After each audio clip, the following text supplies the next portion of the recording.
Hi, this is Catholic Ben. So today, my 9-year-old daughter, the second one, she was very quick to go and do her mathematics homework. And it was a bit suspicious to my wife. And as she went to investigate, she found out that the second daughter had found the workbook of my first daughter from 2 years before.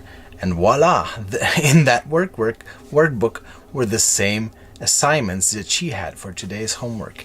And obviously the results had already been done.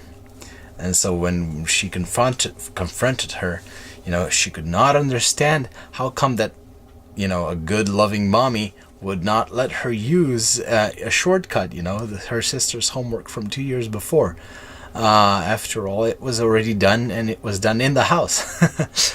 And I thought of my seventh insight from Exodus, looking at this. As I was reading through the books of Exodus and then a little bit of Deuteronomy as well, I was fascinated by how many rules God had for his children, God had for the Israelites. And one could easily think that, God is this really cruel God who wants to impose so many rules onto these people. But in reality, he's more like a parent. These people at that time were extremely crazy. They were extremely wild. And they really needed a very strict set of rules. If you go through all the books of Torah, there are 613 of those rules. Obviously, there are many more laws that we have to oblige today in our legal system. There were 613 rules at that time. And they were all for the good and the benefit of those people there. Just like my wife would benefit my daughter by not letting her use that homework from 2 years ago, but by forcing her to, behave, to do the right thing, to do the real homework with her real effort, and so to teach her how to do things for herself.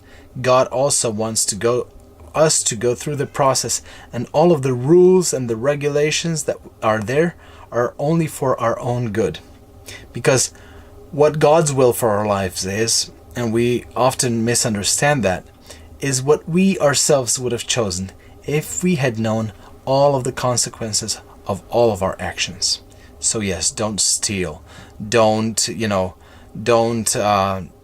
fornicate, don't want to have other people's goods or wives or anything. All of those things that were there for the Israelites and that we still know under the 10 Commandments, those are all things that make up for a good life for a person. But after all, living with God, living a life of faith is not about rules and regulations. It's about following God because you want to. And that happens after a transformation of the heart has been made in you, that God does. And so I found myself doing something yesterday. I didn't want to make something that I knew was wrong because I didn't want to miss out on the relationship that I have with my God. And this is basically what St. Augustin said in a quote that I'm going to read right now.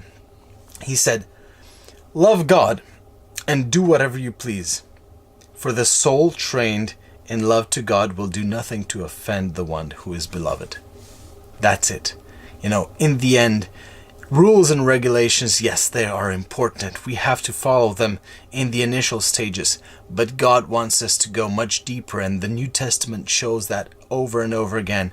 Jesus tells that in basically every sentence. He says, the law says that, and I tell you even stricter things, but not through the law. Paul emphasizes that as well.